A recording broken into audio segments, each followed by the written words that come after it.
Bonjour à tout le monde. Nous vous souhaitons la bienvenue sur ce webinaire. Pour commencer, la bande passante sera très, très réduite. Nous vous prions donc de mettre juste dans le chat, comme certains ont commencé par le faire, euh, vos noms, pays, structures et expérience avec le PBC ou le renforcement des interactions clients-prestataires. Slide.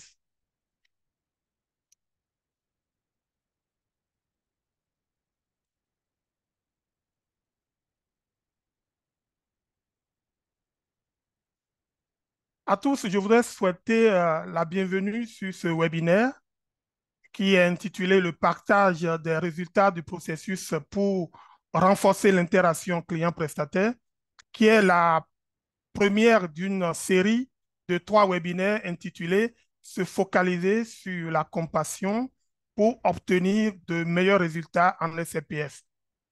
Cette série de webinaires vous est offerte par le projet West Africa Breakthrough que nous appelons WABA. Je suis Hilaire Toklo, je suis communicateur en santé, je suis conseiller régional pour le changement social et de comportement sur le projet WABA. Bref, watch slide. Les intervenants présenteront en français. Veuillez donc choisir le canal linguistique tel que il est indiqué sur la diapo. Slide. Le projet West Africa Breakthrough court la période de juillet 2018 à décembre 2023. Et il est financé par le Bureau régional de la santé de l'USAID en Afrique de l'Ouest. L'objectif global de WABA est d'accroître la planification familiale moderne et son utilisation informée et volontaire au Burkina Faso, en Côte d'Ivoire, au Niger et au Togo. L'objectif spécifique pour le travail que nous présentons aujourd'hui est d'améliorer l'interaction client-prestataire des services afin d'accroître la qualité des services de planification familiale. Slide. Pour l'agenda d'aujourd'hui, nous aurons à vous présenter le processus sur le développement des outils pour améliorer le comportement des prestataires de santé dans les 4 pays. Donc, nous allons vous parler des études de diagnostic qui ont été réalisées et les propositions de solutions qui ont été apportées par pays et la mise à échelle de ces solutions dans les différents pays d'intervention de notre projet. Nous ferons ensuite un focus sur l'outil Yasoma, l'outil du Burkina Faso. Puis, nous aurons des partages d'expériences et de témoignages sur la mise en œuvre et la mise à échelle de ces outils en Côte d'Ivoire, au Togo et au Niger. Ensuite, nous aurons à vous partager les liens de tous ces outils que nous avons développés dans les 4 pays. Puis ensuite, nous allons procéder à la séance de questions-réponses. Par la suite, nous aurons un petit sondage pour recueillir vos avis et appréciations sur ce webinaire avant de mettre fin à notre séance. Pour commencer, je voudrais préciser que vos microphones seront coupés et si vous avez des questions, veuillez les saisir dans la boîte de discussion, dans le chat. Je voudrais aussi préciser que nous allons enregistrer le webinaire d'aujourd'hui et nous le publierons sur le site web de Breakthrough Action afin de permettre un libre accès à tous ceux qui le souhaitent. Slide. Voici les intervenants sur ce webinaire. Nous avons le plaisir d'inviter 5 de nos collègues du projet WABA pour présenter notre expérience commune dans l'ensemble des 4 pays.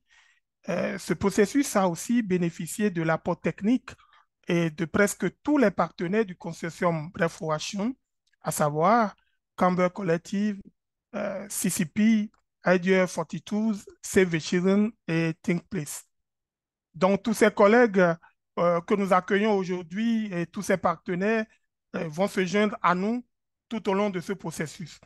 Et des partenaires, nous en avons aussi, je veux nommer Dr. Agossou du ministère de la Santé du Togo, Docteur Arnaud, aussi du projet Momentum, va se joindre à nous pour nous parler de leurs expériences sur ce processus-là. Slide. Comment améliorer la prestation de services de planification familiale? Peut-on encore parler de PBC, c'est-à-dire le changement de comportement des prestataires de services?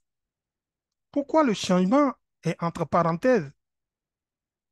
Nous ne voulons plus mettre toute la qualité de service sur les épaules des prestataires de services. Nous reconnaissons que les prestataires évoluent dans un contexte qui comprend le système de santé aussi bien que leur communauté.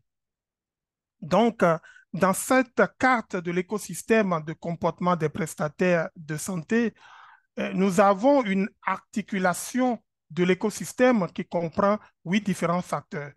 Et ces facteurs que vous voyez tout autour du cercle sont l'individu, les relations personnelles, le client, le contexte communautaire, les normes sociales, l'environnement du travail, le système de santé et la gouvernance, ainsi que le contexte géopolitique du pays. Slide.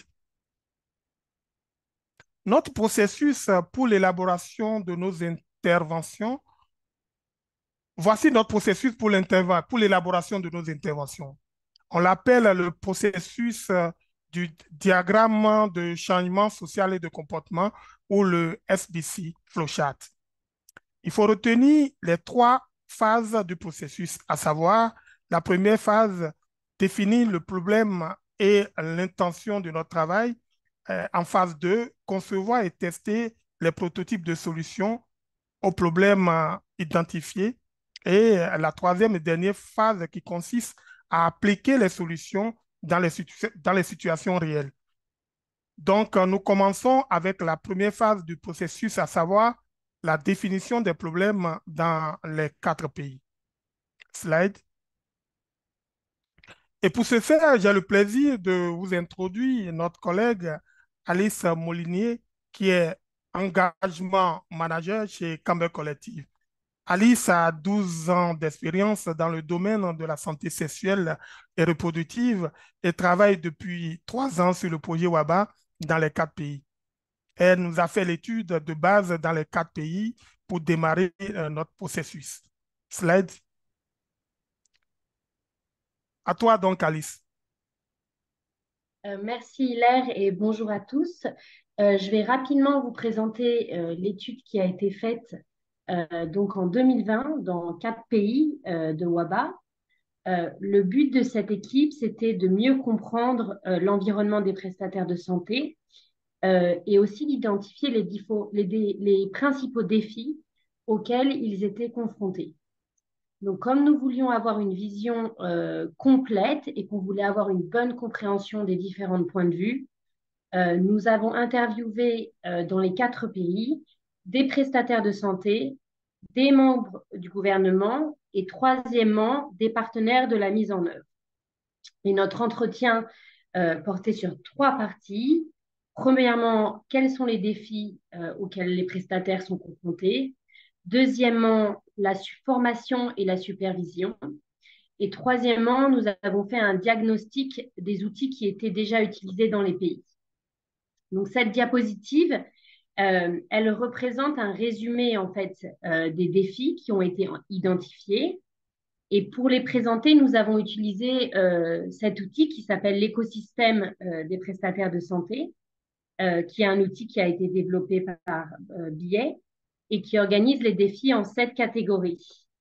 Donc en haut à droite, vous voyez, vous avez l'individu et ses relations personnelles.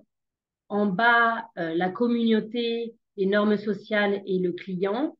Et à gauche, on a tous les aspects qui sont plus structurels ou liés à l'environnement du prestataire. Donc, cette diapo résume, je n'ai pas le temps de passer en détail, mais bien évidemment, chaque pays a des défis qui lui sont prioritaires. Et pour nous, pour ce travail, il était important pour nous d'identifier un défi par pays pour concevoir une intervention spécifique. Slide, s'il vous plaît. Merci. Donc, dans chacun des pays, on a présenté ces résultats et dans un deuxième temps, nous avons demandé aux partenaires, au gouvernement et aux prestataires d'identifier un défi sur lesquels ils voulaient travailler. Donc, les défis sont représentés ici. Au Burkina Faso, les partenaires ont décidé de travailler sur la question de la motivation des prestataires. En Côte d'Ivoire, nous avons travaillé sur l'absence d'un outil de conseil normalisé et complet. Au Niger, nous avons travaillé sur, comme au Burkina Faso, sur le manque de motivation et aussi sur l'existence d'un outil simplifié. Et enfin, au Togo, nous avons travaillé sur les aspects structurels, où là, on a regardé les problèmes de flux inadéquats de clients dans les établissements de santé. Et ce sont donc ces défis sur lesquels nous avons décidé de nous concentrer et qui ont formé en fait la base des interventions que nous allons maintenant vous présenter. Hilaire, je te renvoie la parole. Merci beaucoup, Alice, pour nous avoir rappelé les différents défis qui ont été identifiés ensemble avec tous les partenaires dans les 4 pays. Nous allons maintenant passer à la deuxième phase du processus, celle qui est consacrée à la conception et les tests de prototypes de solutions tel que c'est réalisé dans les 4 pays. Et je m'en vais donc inviter Madame Finou Mendy. Madame Finou Mendy est aussi membre de l'équipe WABA et elle représente IDS 42 qui a participé à tout le processus dans les 4 pays. Je rappelle que Madame Finou Mendy elle travaille dans les sciences comportementales appliquées à la santé depuis 7 ans. Finou est conceptrice comportementale senior à IDF 42. Slide, s'il vous plaît. Finou, je te passe donc la parole pour nous présenter les éléments de la phase 2 de notre processus. Merci Hilaire et bonjour à tous et à toutes. Alors, ce diagramme que vous voyez ici est un petit rappel de notre processus dans la phase de conception et test donc, qu'on a présenté tout à l'heure sur le processus du changement social et comportemental. Et ce qu'il faut savoir, c'est que pour la conception, nous ne sommes pas partis de zéro. Nous avons donc commencé par identifier des solutions existantes et qui auraient le potentiel de répondre aux défis priorisés dans les pays. Ainsi, chaque pays, lors du marché des idées, a affiné les groupes de solutions à sélectionner. Ensuite, nous avions priorisé donc un ensemble de solutions en fonction de plusieurs critères, notamment la pertinence, la faisabilité dans le temps et avec les ressources également, aussi à partir du contexte du pays, mais aussi l'existence d'interventions similaires pour éviter de dupliquer les efforts entre autres. Et à la suite de ces marchés d'idées, nous avons procédé à une adaptation de ces solutions pour voir comment améliorer les outils pour relever les défis de la prestation des services, à quoi aussi pourrait ressembler l'outil amélioré, mais également de voir si les outils sélectionnés doivent être combinés ou testés séparément. Ensuite, nous avons donc, lors des prototypages, créé des versions préliminaires et vu comment ces solutions pourraient s'intégrer aux outils existants dans les différents pays, qui était un aspect aussi important. Et les prototypes ont subi plusieurs modifications avec les retours des parties prenantes lors des différents tours de test. Par exemple, au Burkina Faso et au Togo, on a eu 2 tours de test avec les utilisateurs, ce qui a permis d'affiner les prototypes avant le pilote. Et après le pilote également, les équipes ont également amélioré les prototypes sur la base des résultats du pilote avant de pouvoir les mettre à échelle. Et ces activités, donc, ont également permis de renforcer les capacités, autant des équipes pays, mais aussi des partenaires en matière de conception centrée sur les utilisateurs. Slide. Et le processus de conception qui a privilégié donc l'adaptation d'outils existants C'est un processus qui a été semblable dans les 4 pays avec plus ou moins quelques activités. Donc, et cela s'est fait avec la participation des différentes parties prenantes dans chaque pays, à savoir les clients eux-mêmes et les prestataires de santé, ainsi que les acteurs au niveau des ministères de la Santé au niveau central et dans les régions et districts sanitaires, et aussi des partenaires de mise en œuvre. À la suite donc de cela, des combinaisons ont été faites avec les prototypes à tester pour s'assurer de répondre à tous les défis prioritaires qui avaient été identifiés dans les pays. Alors, à votre gauche, donc en haut, vous avez des images des prototypes du Niger lors de ces ateliers. Et donc, en haut, c'est l'outil de segmentation et celui de la promesse client-prestataire que vous voyez en bas. Les deux prototypes ont été esquissés à la main par les participants, modifiés aussi plusieurs fois au cours des ateliers et avec les commentaires des utilisateurs lors des tests, comme sur la version que vous avez ici sur votre droite. Et ces sessions d'adaptation, de prototypage et de test ont permis de vérifier à plusieurs niveaux les défis qui avaient été identifiés ainsi que les mécanismes pour lever ces défis-là. Et de même, lors des tests, certains prototypes qui avaient été créés lors du prototypage, par exemple, ont été sortis des paquets de solutions à la fin du test. Et donc, les combinaisons des prototypes ont été testées dans différents contextes dans les pays pour s'assurer surtout de l'adaptabilité, mais aussi de s'assurer de pouvoir garder le potentiel d'impact de ces solutions-là. Et donc, au long du processus, les équipes projets, les partenaires du niveau central et dans les districts et régions se sont mutuellement enrichis de connaissances et d'expériences pratiques avec les concepteurs pour le développement des pilotes et les améliorations aussi pour la mise à échelle de ces solutions-là. Et j'ai le plaisir de présenter mon collègue Aboubakar Sawadogo, qui est conseiller régional en santé communautaire pour le projet WABA, pour le compte de Save the Children International. Et Bouba vous parlera des tests des prototypes au Burkina Faso. À vous, slide.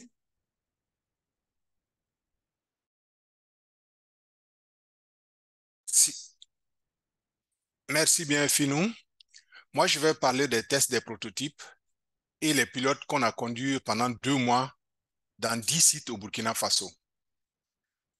Nous avons eu 7 prototypes testés avant, pendant et après la consultation, selon les indicateurs de succès typiquement utilisés dans le cadre des programmes de conception centrés sur l'humain.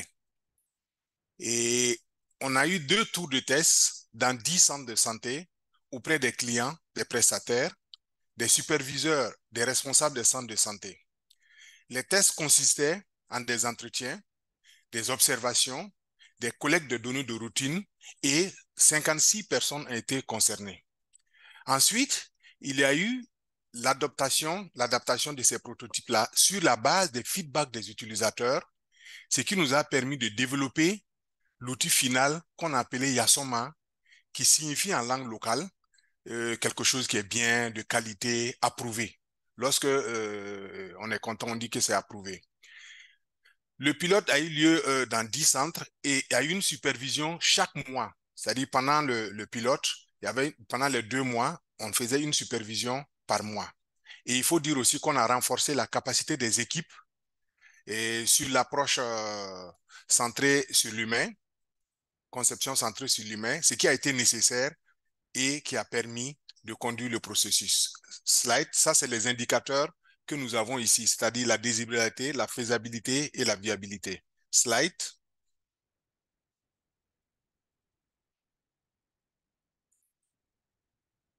Slide.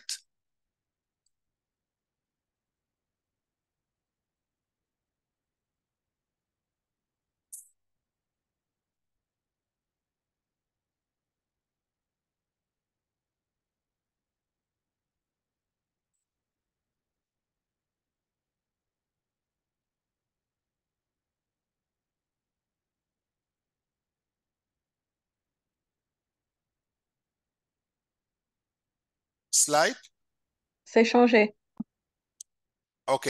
Non, bon, je viens de voir. C'est maintenant que je viens de voir.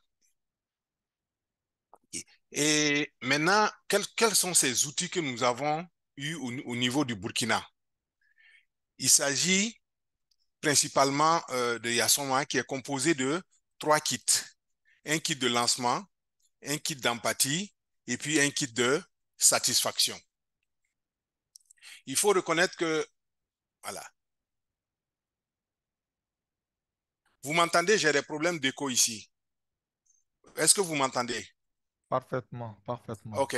Donc, pour aborder le sujet complexe de la motivation des prestataires, l'équipe du Burkina, au niveau du Burkina, on a opté pour une approche globale basée sur 3 piliers. L'empathie, la communication et l'évaluation de la satisfaction. Et l'équipe de WABA a créé 7 solutions guidées par une seule question qui inspire l'innovation. C'est-à-dire, comment pourrions-nous, nous nous souvent poser la question, comment pourrions-nous motiver davantage les prestataires à mieux communiquer entre eux et avec les clients afin qu'ils puissent fournir un counseling et des services de PF de haute qualité. Donc, voilà notre question de base qui nous a permis de conduire ce processus pour arriver au prototype. Quels sont ces prototypes? Slide.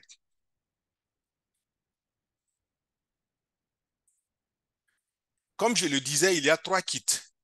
Le premier kit, c'est celui du kit de lancement. Il contient les informations et les conseils nécessaires au démarrage de Yassoma. Lorsque nous voulons démarrer Yassoma dans un centre, on commence par le kit de lancement. Il comprend 3 outils. La fiche de promotion qui vise à éveiller l'intérêt d'un centre de santé pour Yassoma. Et cette fiche-là présente les outils au recto et au verso. C'est quel est le chemin, quel est le parcours du centre de santé. Le deuxième outil du kit, c'est une séance d'orientation qui est destinée à l'ensemble des prestataires pour les orienter et elle donne les informations nécessaires à la mise en œuvre et à l'utilisation des kits.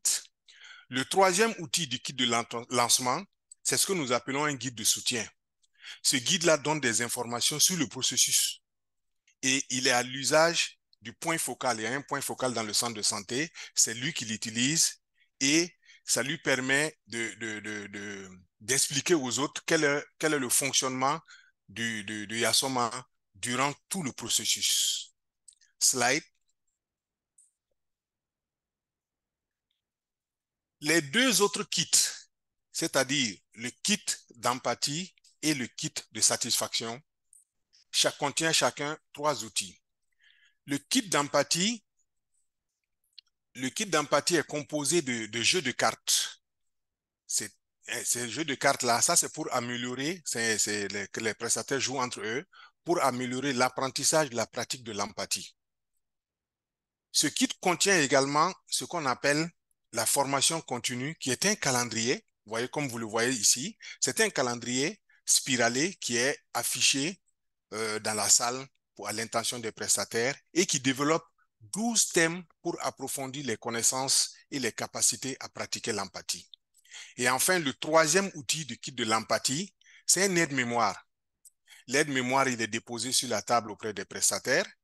Il rappelle un peu les étapes du counseling pour améliorer, pour s'assurer une bonne relation avec les clients lors de la consultation. Et enfin, le dernier kit qui compose Yassoma, c'est ce que nous appelons le kit de satisfaction. Le kit de satisfaction contient 4 outils. Il y a un coupon client. Ce coupon client-là, ça permet de donner le feedback au prestataire. Lorsqu'après la consultation, le client le remplit et ça lui donne un feedback. Le deuxième élément de ce kit-là, c'est une affiche qui est mise dans la salle d'attente ou bien dans la salle juste à la sortie. Le client qui a rempli va déposer dans l'urne. Et cette affiche donne les informations, l'explication, comment le client doit remplir et déposer dans l'urne. Le troisième outil du kit de satisfaction, c'est le carnet d'auto-évaluation. Donc, ça permet à chaque agent de s'assurer, de mesurer ses propres progrès par rapport à l'empathie et à la communication durant le mois. Voilà. C'est un carnet d'auto-évaluation.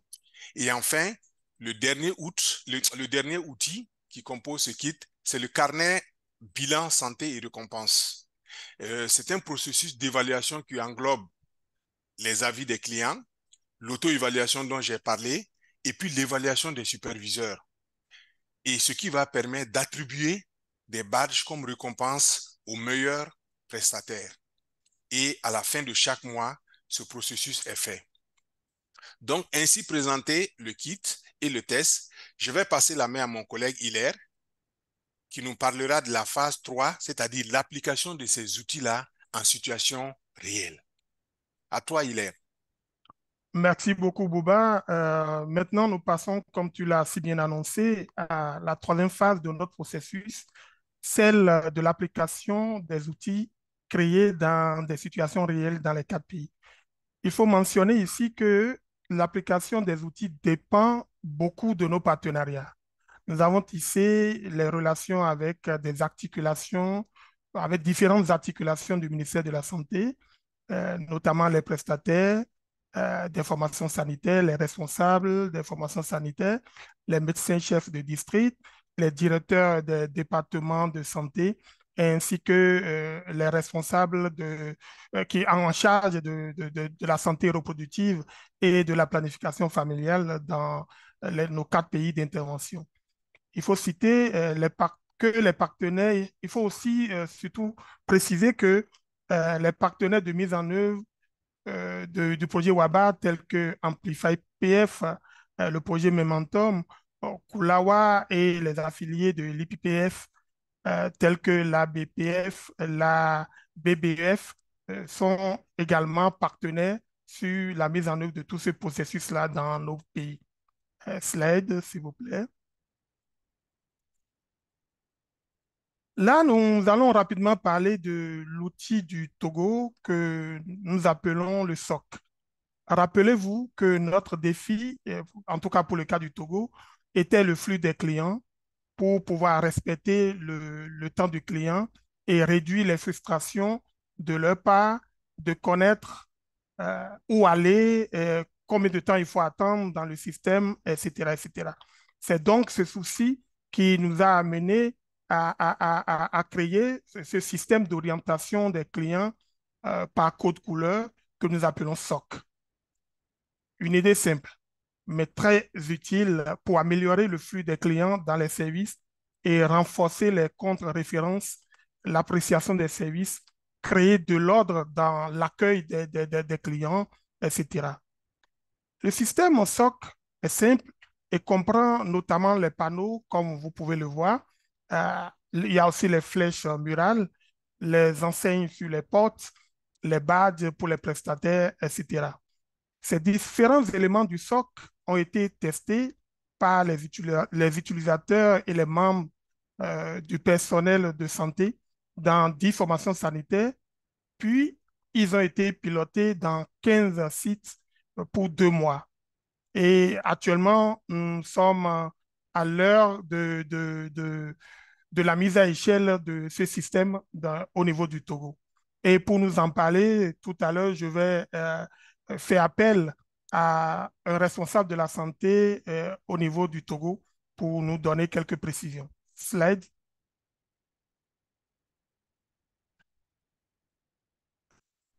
Ainsi, nous sommes ravis de passer maintenant au panel des expériences au niveau des pays, les expériences de mise en œuvre de ces différents outils que vous venez de voir. Et pour ce faire, nous avons invité des personnes importantes pour partager les informations sur la mise en œuvre de ces outils dans ces pays-là.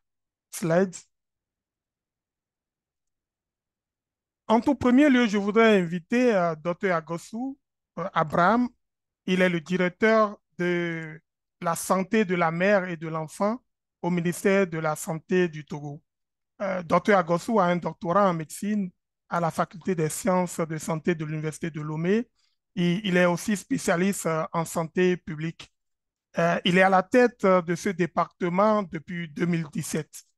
Dr. Agossou, euh, je voudrais que vous nous décriviez le système du SOC euh, tel qu'on l'a présenté tout à l'heure, tel qu'on l'a montré tout à l'heure. Oui, merci beaucoup, pour l'invitation et surtout pour tout ce qui vient d'être dit sur le système.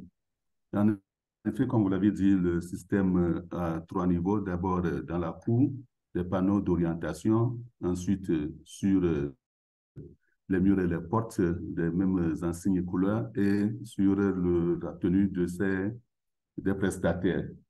Et le système est très utile pour ces trois niveaux-là. D'abord, pour le client, et c'est un système qui permet donc au client de retrouver facilement le service ou la prestation qu'il désire. Et ce système assure également la discrétion parce que le client n'est plus obligé de se renseigner auprès de n'importe qui, mais va directement dans le service qu'il désire avoir. Également, le troisième avantage pour le client, c'est que ça réduit le temps d'attente. Il ne perd plus donc le temps à aller attendre devant une porte ou devant un service de renseignement jusqu'à ce que son tour arrive avant de savoir où il veut aller. Et pour le prestataire, c'est un système également qui assure la tranquillité du prestataire parce qu'il n'est plus interrompu pendant ses activités par quelqu'un qui veut se renseigner, qui cogne à la porte, qui rentre et qui dit j'ai tel service, et donc le suivi. Donc, il est rassuré, tous ceux qui rentrent chez lui sont ceux qui ont vraiment besoin de ces services. Et ce système améliore également l'interaction client-prestataire dans le sens où un client qui arrive dans un service et qui n'est pas perdu par les enseignements, énervé, et pour chercher la prestation, arrive donc devant le prestataire tout tranquille et disposé à donc suivre ses conseils. Et par rapport à la formation sanitaire, c'est un système donc qui améliore l'accueil, facilite le flux des patients, la circulation, et c'est un système qui améliore vraiment la visibilité des prestations offertes dans le centre, puisque dès que quelqu'un rentre, il voit quels sont les services disponibles, par où passer pour arriver. Voilà donc en quelques mots ce que je dis par rapport au système et tout ce qu'il offre, aussi bien pour le client, le prestataire et la formation sanitaire. Merci beaucoup, docteur Agossou, pour cette contribution. Maintenant qu'au niveau du Togo, nous sommes à l'étape de mise à échelle, je voudrais peut-être que rapidement vous nous parliez des efforts du ministère de la Santé pour la mise à échelle de cet outil-là. Oui, je pense que pour la mise à échelle, nous n'allons pas vraiment souffrir à tel enseigne qu'au niveau des formations sanitaires au Togo, chaque fin d'année, les formations sanitaires élaborent ce que nous appelons le microplan pour l'année N+1. Et donc, dans ce microplan, le prestataire précise quelles sont les activités prioritaires qu'il compte mettre en œuvre dans l'année qui suit. Donc, cette formation sanitaire ayant donc bien apprécié les bienfaits du socle, bien sûr, ce socle va faire partie des activités, de tout ce qu'on peut mettre en œuvre dans ces formations sanitaires. Et donc, une fois que ces activités sont arrêtées, les sources de financement, il y a trois niveaux de sources de financement. D'abord, les recettes générées par les prestations de services contribuent à mettre en œuvre ces activités. Et il y a l'appui de l'État dans ces formations sanitaires pour la mise en œuvre et l'appui des prestataires. Donc, pour nous, une fois que nous sommes tous convaincus de l'utilité, c'est d'inviter donc les formations sanitaires à programmer dans les activités à mettre en œuvre et tout ce qu'il faut pour mettre en œuvre ce soit qui, heureusement, ne coûte pas trop cher. Merci beaucoup. Merci beaucoup, docteur Adokosu, pour ce qui a été fait au Togo. Au niveau de la Côte d'Ivoire, nous avons le projet Momentum qui a aussi substantiellement contribué au déploiement de l'outil qui a été réalisé. Je ne sais pas, est-ce que nous avons quelqu'un de Momentum, docteur Anno? Si vous êtes avec nous, je voudrais que vous nous expliquiez quelle a été la contribution du projet Momentum au niveau de la Côte d'Ivoire. Merci, Hilaire. Bonjour à tous. Effectivement, au niveau de la Côte d'Ivoire, il faut dire que Japaigo, à travers le projet Momentum, qui est financé par l'USAID, a été partie prenante du processus PBC. Et ce processus a abouti effectivement à l'élaboration du guide de counseling en planification familiale. Et comme cela a été déjà dit auparavant, il faut noter qu'au niveau de la Côte d'Ivoire, il manquait un guide de counseling harmonisé unique pour l'offre de services de PF de qualité. Et donc, ensemble avec les collègues de WABA, les autres partenaires, le ministère de la Santé, notamment le PNSME, nous avons collaboré à l'élaboration donc, de ce guide pour contribuer, comme je le disais tantôt, à l'offre de services de PF de qualité, surtout en ce qui concerne le counseling. Pour ce qui concerne le passage à échelle, il faut dire que nous avons lancé la reproduction de ce guide pour l'ensemble de nos sites d'intervention. Nous intervenons dans 450 sites dans 48 districts sur les 113 que compte le pays. Et après cette reproduction, il y aura donc la mise à disposition qui sera suivie d'une orientation des différents prestataires pour que nous soyons rassurés de l'utilisation effective de cet outil-là. Donc, c'est un investissement important pour l'offre de services de PF en Côte d'Ivoire. Donc, voilà un peu ce que nous sommes en train de faire au niveau de la Côte d'Ivoire. Merci. Merci beaucoup, docteur Arnaud. Merci à tous ces partenaires, en tout cas, qui ont aidé à la vulgarisation de ces outils et qui ont substantiellement contribué à l'atteinte des objectifs. Je vais maintenant introduire mon collègue, docteur Oumarou. Docteur Oumarou, il est docteur en sciences infirmières et il a un master en éducation.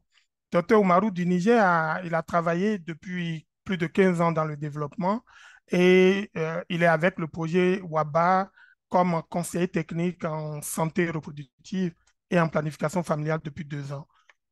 Cher Oumar, peux-tu nous expliquer l'outil de segmentation qui a été développé au niveau du Niger? Merci, mon ami Hilaire. Bonsoir, chers participants.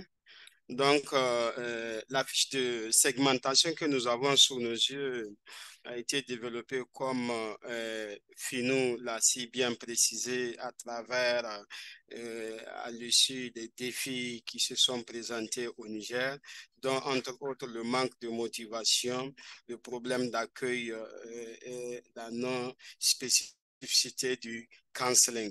Donc, ainsi, l'outil dans le marché des idées dont elle a aussi fait cas. Donc, l'outil de la segmentation qui était déjà élaboré par Camber en 2014 au Niger fut identifié comme outil qui pourrait aider à améliorer la spécificité du counseling et aussi réduire le temps de counseling. Donc, cet outil, malgré étant existant depuis 2014, a souffert d'utilisation, donc surtout par le fait que des méthodes le rendant plus facile à être utilisé manquaient, et ce qui a fait que nous l'avons pris. Et nous nous rappelons d'un prestataire en PF qui nous disait que nous utilisons nous faisons notre counseling presque pas trop souvent. Nous étions essentiellement que des distributeurs agréés des produits PF, pour ne citer que ce cas spécifique. Et donc, ceci paraît expliquer la frustration et l'abandon des clientes au niveau de la file active en PF au Niger. Donc, lors du processus, l'outil a été testé, nous l'avons testé, il y a eu un processus d'amélioration qui nous a permis, comme vous le voyez, l'outil a environ 5 colonnes et permet d'avoir 5 types de personnes, c'est-à-dire comme on dit les segments. Donc, et ce sont des questionnements qui permettent d'arriver à cela. Donc, c'est en utilisant cet outil et en déterminant le segment de la cliente, nous arrivons à faire des counselings plus spécifiques et en étant plus spécifiques par rapport au counseling. Donc, ça nous permettrait de ne pas donner des informations qui paraissent inutiles pour la cliente et du coup, ça permet de réduire le temps de counseling. Donc, cette fiche aussi conjuguée avec la carte méthode, la carte segment.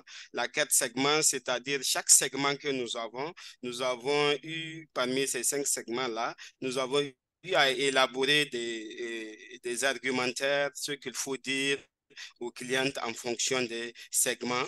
Et la carte méthode, c'est aussi de ce qu'il faut dire en fonction de la méthode que la cliente a choisie, les informations que la cliente aurait besoin. Donc, ce qui a permis de pouvoir rendre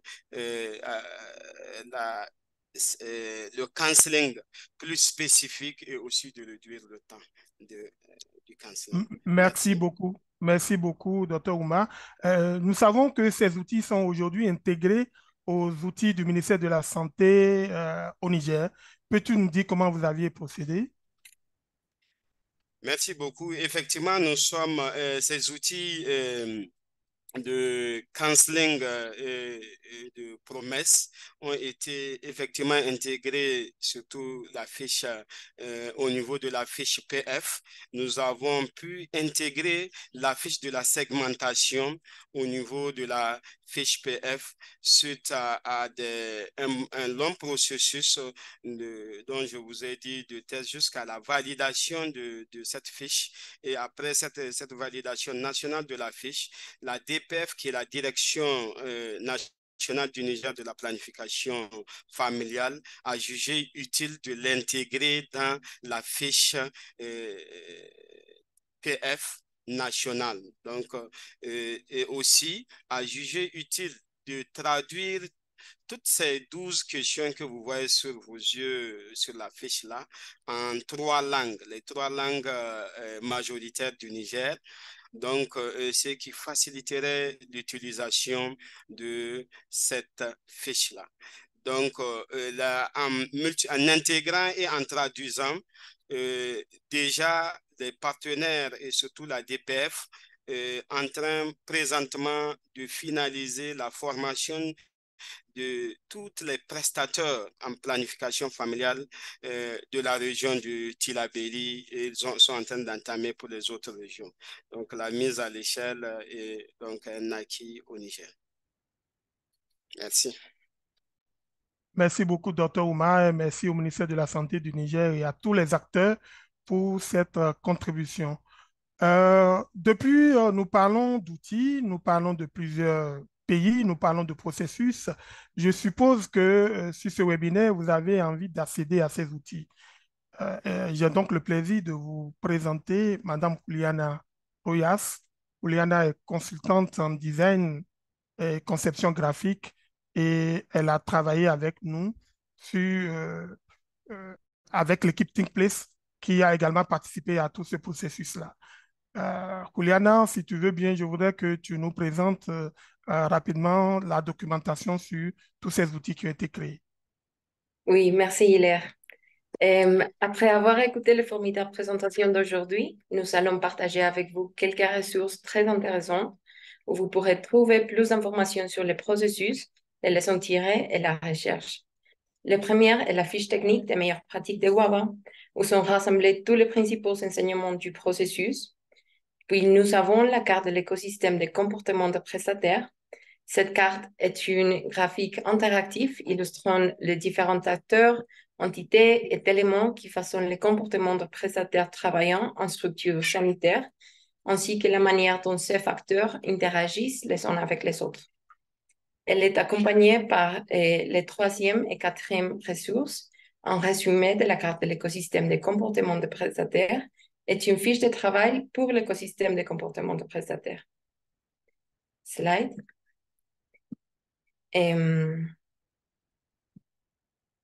Slide. Enfin, si vous souhaitez en savoir plus sur les détails du processus, vous trouverez sur ce site un parcours interactif de processus dans les 4 pays. Merci. Merci beaucoup, merci Juliana pour le partage de ces ressources que je pense seront mises dans le chat pour que tout le monde puisse y accéder. Nous tombons maintenant à la phase des questions sur tout ce que vous avez entendu depuis cette matinée, depuis le début de ce webinaire. Donc, veuillez bien nous mettre les questions dans le chat afin de permettre aux collègues d'y apporter des apports de solutions. Et nous inviterons aussi d'autres personnes qui ont des expériences en la matière de ne pas hésiter à aussi mettre leurs questions dans le chat. En principe, nous avons 5 à 10 minutes pour cette discussion. Donc, le top est parti. Veuillez mettre vos questions dans le chat. Merci beaucoup.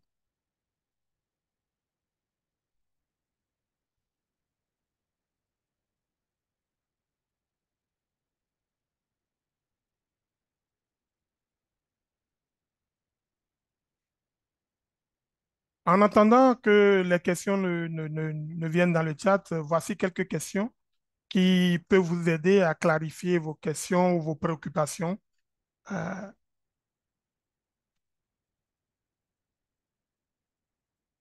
si ces questionnements rejoignent les vôtres, on est bien disposé à y répondre. Si vous avez aussi d'autres préoccupations qui sont en lien ou qui sont similaires à ces questions, euh, nous avons le loisir d'y répondre une fois que vous les aurez mis dans le chat. Merci.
Il y a plusieurs questions dans le chat.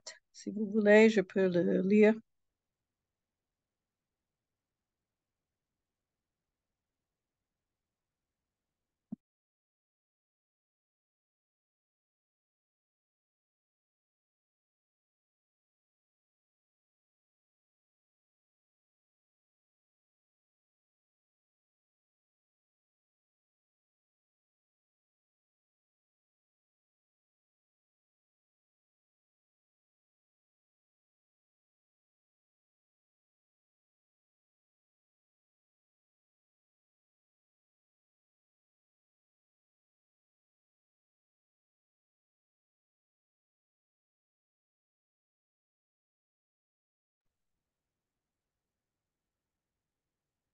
Je pense qu'il y a plusieurs questions déjà qui sont mises dans le chat.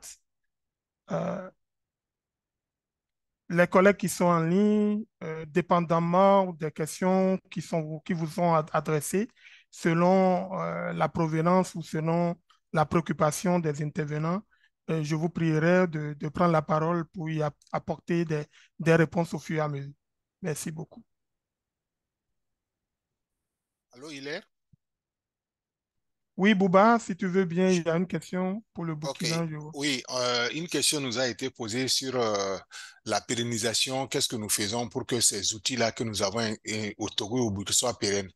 Au niveau du Burkina, nous avons des partenaires à qui on a remis les versions finales des outils, tels que la BBF, les formations sanitaires, une dizaine de formations sanitaires privées qui sont en train d'expérimenter.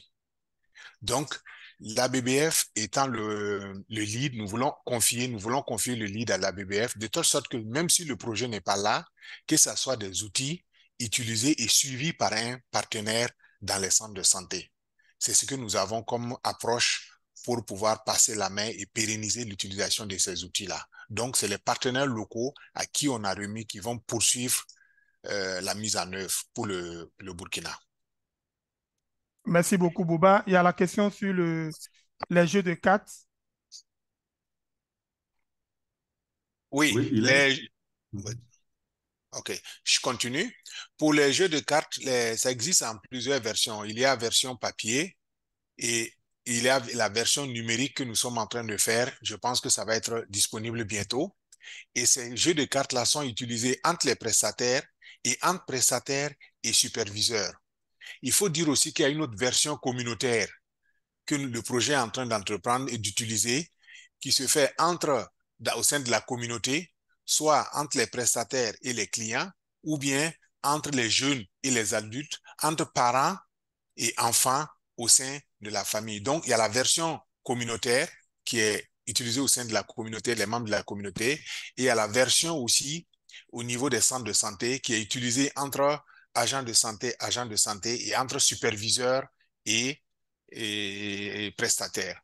Donc, voilà ce que je peux dire par rapport à l'utilisation de ces cartes-là.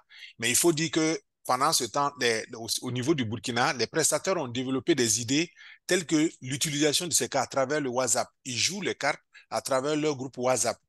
Puisqu'il y a la version numérique, on peut utiliser cela. Donc, c'est les prestataires eux-mêmes qui ont innové en jouant à travers WhatsApp. Voilà ce que je peux dire par rapport au jeu de cartes également. Peut-être D'accord, je voudrais juste... s'il y a d'autres collègues tels que Erin ou Claudia qui voudraient préciser autre chose par rapport aux cartes.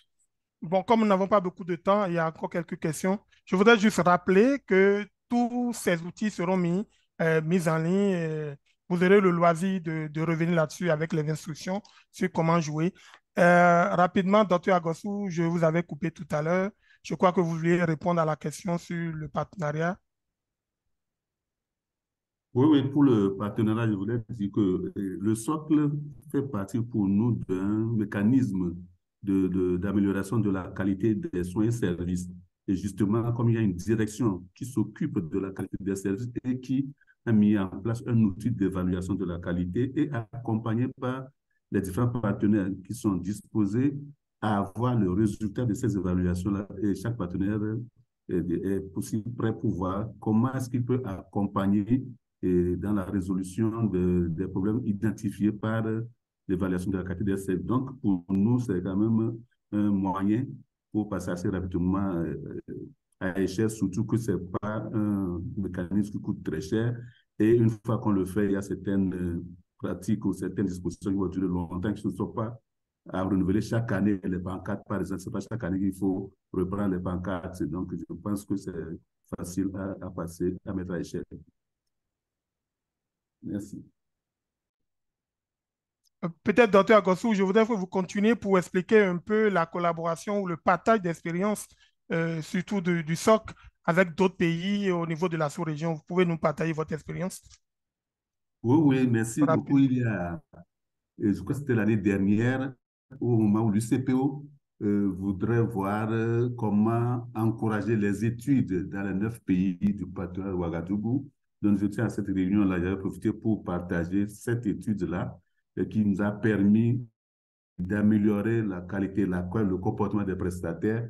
Donc, ça a été vraiment apprécié au cours de cette assise-là où les 9 partenaires étaient là, nous ont demandé comment est-ce qu'on a fait, est-ce qu'on peut partager les résultats avec eux. Donc, ce que j'avais comme documentation avait donc été partagé à l'organisation. Donc, je crois que c'est une façon également de parler de ça en dehors du pays.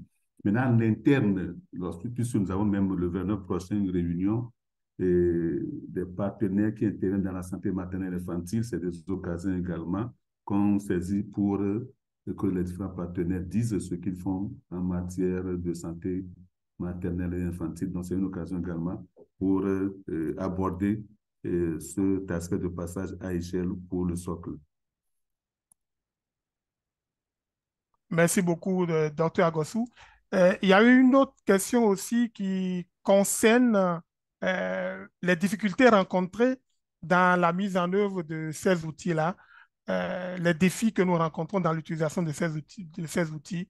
Juste pour dire que tout au long du processus, à travers les différents ateliers, notamment l'atelier de co-création que nous avons organisé avec les potentiels utilisateurs ou les utilisateurs réels de ces outils dans chacun de nos pays, comme ça a été le même processus, nous avons pu quand même anticiper sur un certain nombre de blocages, hein, de limites, notamment la question de l'illettrisme ou de l'analphabétisme de la plupart de nos clients, ce qui a conduit par exemple au niveau du SOC, vous allez voir au-delà des dessins pour orienter au niveau des formations sanitaires, nous avons, au-delà du message, il y a une illustration pour expliquer la prestation de santé auquel le client aura besoin.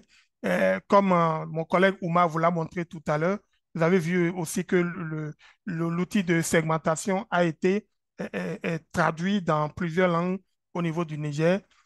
Au-delà de ça, il y a évidemment le nerf de la guerre, l'argent, qui pourrait constituer un blocage au déploiement de ces outils-là. C'est pour cela que nous sommes très redevables et reconnaissants à l'endroit des partenaires qui nous aident à la mise à échelle de ces outils qui ont été créés pour pouvoir les divulguer à un plus grand nombre de personnes. Je ne sais pas s'il y a d'autres questions. Peut-être si... Oui, Hilaire, si je peux, il y a une question sur la segmentation. Tout à fait, tu peux y aller, Oumar. Oui, merci. Donc, un des participants demande comment est-ce que les prestataires peuvent identifier le segment auquel appartient une cliente. Donc, c'est la fiche on avait sous les yeux a 5 colonnes. Donc, les colonnes correspondent aux segments. On a dit qu'il y a 5 segments et il y a 12 questions qui permettent d'identifier et ces questions sont pondérées. Quand vous allez, par exemple, demander à la cliente, est-ce que vous êtes une fois venu au service PF? Donc, cette question permettrait de donner des points à une colonne et des zéros à une autre colonne. En posant les 12 questions, à la fin, vous aurez que toutes ces 12 questions seront pondérées et vous allez pouvoir faire la sommation en fonction des colonnes des segments et en faisant la sommation, vous allez pouvoir identifier quelle colonne a les points les plus élevés. Donc, en identifiant cette colonne-là qui a les points les plus élevés, c'est le segment auquel appartient la cliente. Si 2 colonnes arrivent ex aequo, il s'agit de prendre la colonne qui est le plus à droite. Donc, par convention, c'est comme ça que l'identification des prestataires se fait. Merci. Merci beaucoup, Oumar. Nous sommes en train de finir ce webinaire, mais avant d'y mettre un thème en définitif, je voudrais vous inviter à répondre à notre rapide sondage qui va s'afficher. Donc, n'hésitez pas à y répondre rapidement. Et aussi, je voudrais vous inviter à notre prochain webinaire qui se tiendra le 30 août prochain. Merci aux uns et aux autres pour votre participation. Nous serons ravis de vous avoir sur nos prochains webinaires. Merci à tous et à la prochaine. Vous pouvez toujours continuer, même si le webinaire est fini, vous pouvez continuer à répondre aux questions. Ça nous intéresse d'avoir vos feedbacks par rapport à cette séance. Merci, au revoir et à la prochaine.